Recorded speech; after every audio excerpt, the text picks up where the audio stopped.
हरे कृष्णा, राधे राधे। स्वागत है आप सभी का गोविंद भजो चैनल पर। ओम नमः शिवाय। श्री शिवाय नमस्तुभ्यम।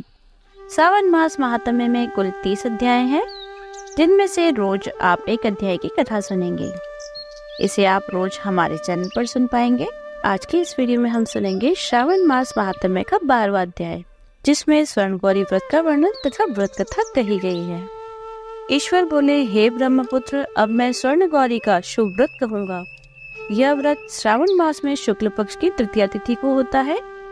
इस दिन प्रातःकाल स्नान करके नित्य कर्म करने के बाद संकल्प करें और 16 उपचारों से पार्वती तथा शंकर जी की पूजा करें। इसके बाद भगवान शिव से प्रार्थना करें, हे देवों के देव आइए। हे जगतपते, मैं आपसे प्रार्थना करता हूँ, हे सुरसत्तम, मेरे द्वारा की गई पूजा को आप स्वीकार करें।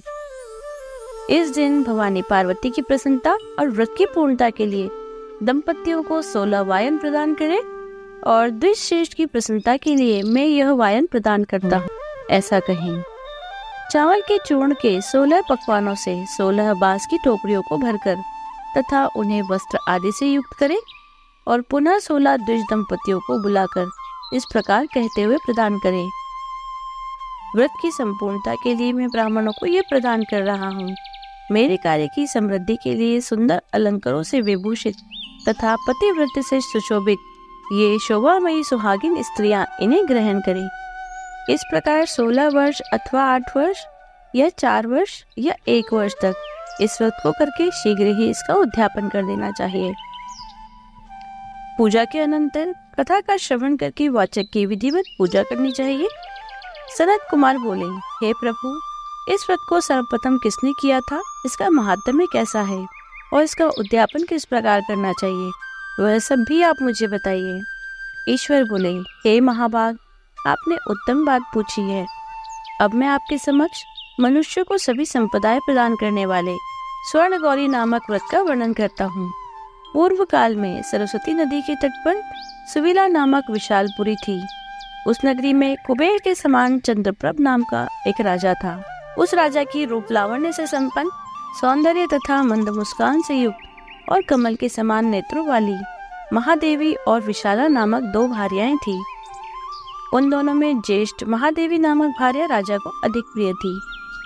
आखेट करने में आसक्त मन वाले राजा किसी समय वन में गए और सिंहों, शार्दूलों, सुकरों, वन्य भैंसों तथा हाथियों को मारकर प्यास से आकुल होकर घोर वन में इधर उधर भ्रमण करने लगे।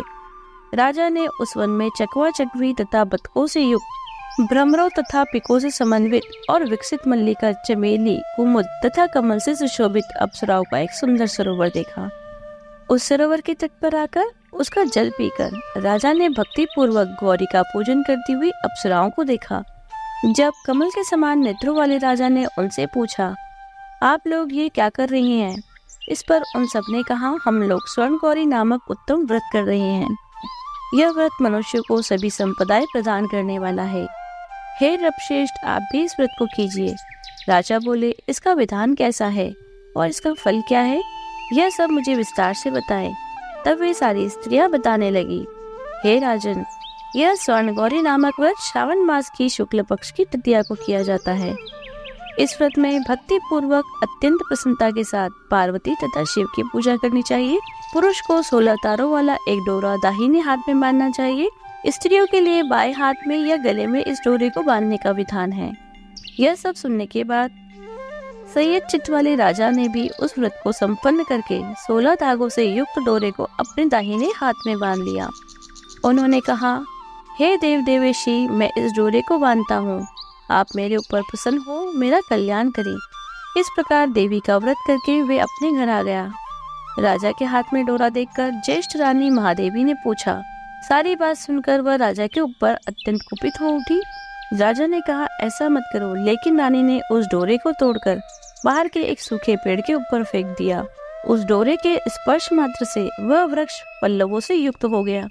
उसके बाद उसे देखकर दूसरी रानी भी आश्चर्यचकित हो उठी और उस वृक्ष पर स्थित टूटे हुए डोरे को उसने अपने बाएं हाथ में बांध लिया।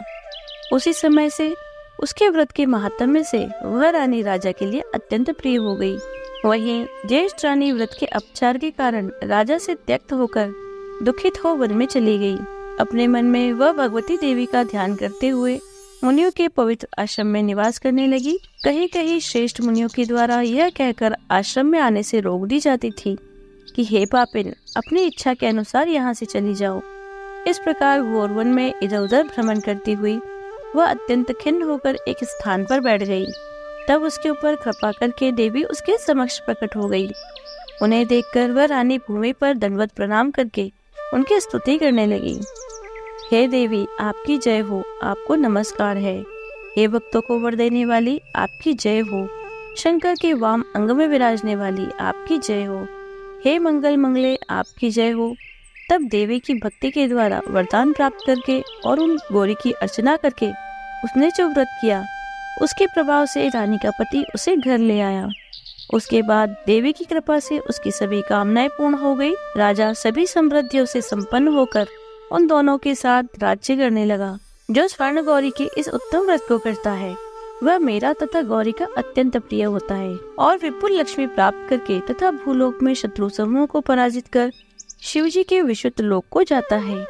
हे सनत कुमार, अब आप दत्तचित होकर इस व्रत के उद्यापन की विधि सुनिए। चंद्रमा तथा ताराबल से युक्त शुभ तिथि तथा शुभ वार में एक मंडल बनाकर उसके मध्य में अष्टदल कमल के ऊपर धान्य रखकर उस पर एक कुंभ स्थापित करें। पुनः उसके ऊपर 16 पल प्रमाण का बना हुआ एक तिल पूरित ताम्रमय पूर्ण पात्र रखें। उस पर पार्वती शंकर की 2 प्रतिमाएं स्थापित करें। शिव जी की प्रतिमा श्वेत वर्ण के 2 वस्त्रों तथा शुक्ल वर्ण की यज्ञोपवीत से सुशोभित हो।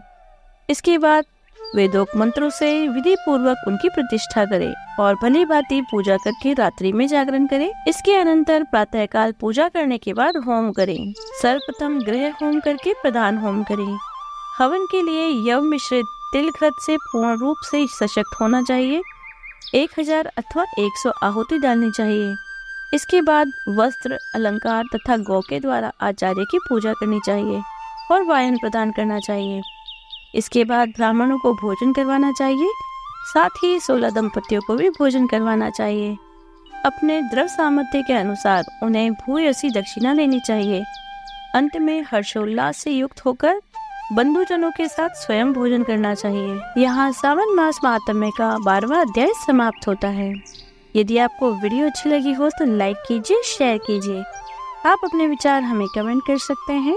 यदि आप चैनल पर नए हैं तो चैनल को सब्सक्राइब कर लीजिए, बेल आइकन को प्रेस कर दीजिए जिससे आने वाले नए वीडियोस की नोटिफिकेशन आपको तुरंत मिल जाए। और यदि आपने सावन मास महात्म्य के पिछले अध्याय को नहीं सुना है तो डिस्क्रिप्शन में इसका लिंक दिया हुआ है, वहां आप जाकर सुन सकते हैं। मिलती हूँ आपसे अगले वीडियो में, तब तक बने रहिए गोविंद भजो चैनल पर। हरे कृष्ण, राधे राधे।